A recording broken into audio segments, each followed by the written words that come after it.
What is the perfect nighttime routine to maximize your sleep? Well, after a lot of trial and error, I think I've cracked this. I get consistently 8 to 9 hours a night, depending on my schedule, and I have no problem falling asleep, always wake up feeling refreshed. So stay tuned to the end of the video and I will give you all the tips I've picked up. So the importance of sleep is where we'll start. The importance of sleep cannot be overstated. It is responsible for balancing your hormones, all the muscle growth that happens in your body as a result of resistance training, because all that is damaging and breaking down your muscle, and then it needs to grow and repair, which happens when you're asleep overnight. So that and so much more is why sleep is important. So how do you maximize your sleep? Funnily enough, it starts in the morning. So first thing in the morning, you want to expose yourself to sunlight and sort of kick off your circadian rhythm. So if you don't have a good circadian rhythm, your body doesn't know when it's daytime, it's not getting sunlight, it's not going to be as attuned to when you should be going to sleep.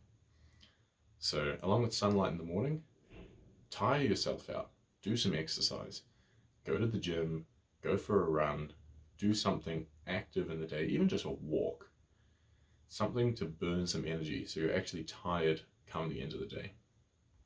Another one, the last point we'll make for during the day before we get to the nighttime stuff, is caffeine. So do not have caffeine past midday if you want to sleep well. So caffeine has a half-life in your body of about 8 hours. So if you're having caffeine past midday, that could still be in your system by the time you're going to start winding down for bed, which you don't want. Okay, so moving on to the actual nighttime routine. So 60 to 90 minutes before bed, you're going to hate this, you should put down your phone, put it on charge, off at the other side of the room, and don't touch it again till the morning. If you need to use it for an alarm or anything like that, cool, just set it, put it at the other side of the room. It'll make you get out of bed faster and more consistently anyway if your alarm's on the other side of the room. So let's say you've done that 90 minutes before going to bed. Perfect. Now you want to cool the room down. So if it's a cool time of year where you are, open up some windows and get some fresh airflow in. You can leave them open all night unless there's a lot of noise outside your room or you're going to be letting in extra light. So that makes the next point. You want the room dark as possible. Cool and dark. Okay. So from there, what I always do, as soon as the phone is down, go have a hot shower. So raising your body temperature, it helps relax your muscles, and when your body temperature cools back down, so raising it will make your body want to cool down, which your body does anyway overnight. So you're starting that natural cooling process. So if you have a hot shower 90 minutes before you intend on being asleep, then it starts your body cooling down, and by the time you're ready to fall asleep, your body's at a point where it's ready to knock you out, because it's going to get cooler and cooler as you get through the night. Next point, once you've done your hot shower and you come into your room, lavender oil. A bit of aromatherapy, I think, is great. It's helped me a lot. I will actually get a bit of lavender oil and put it on my mustache, right under my nose, and that will just help relax me, de-stress, that kind of thing as I'm winding down. The next sort of de-stressing point I recommend is journaling. So usually if you're anything like me, at the end of the day you've got all sorts of activity going on, you're still winding down from putting the phone away, and you need to vent out some thoughts. So this is a good time to do your to-do list for the next day. Set out anything you need for the morning so it's not stressing you, it's not in the back of your mind. That could be getting your clothes out for work or gym in the morning, anything like that. And then, yeah, most importantly, the journaling. So get out a journal, just write out anything that's on your mind. Just thought dump onto the page, clear your mind. It's sort of like meditation for those of us who and no good at meditation.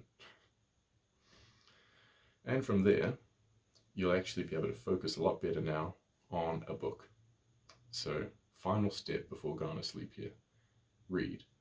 Find something that is interesting to you if that's what you need.